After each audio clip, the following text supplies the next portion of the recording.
I'm Jeff Jepson. We're at Classy Cars today doing auto detailing using our Makita tools.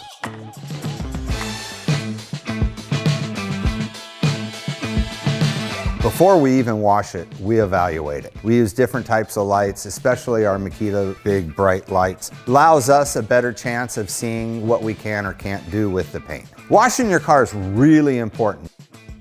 The drying process is just as important as the washing process. You always want to use your Makita blowers. Make sure you're outfitted with the right ones. Door jambs, small tight areas, overall big area. These are the best tools that they make. That blows all the water off, then you go through and you use a microfiber towel.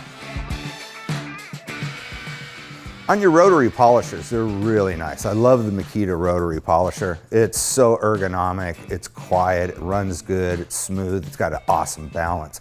We'll use usually a heavy duty twisty bit, which is a cutting wool pad. We go through that, keep it kind of flat, work that out, then go to our finish wool, work it kind of like you're buttering a cake.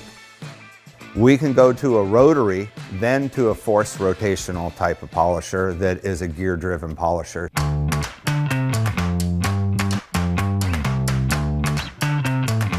The best way for us to pick the polisher, the type of machine that we need, is also in the evaluation process. So we always try with the least aggressive.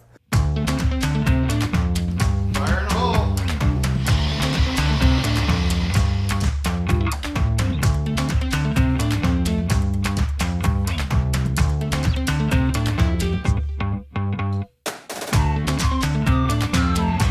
You finished out your process of cutting and polishing your car. Now you're ready to go have fun.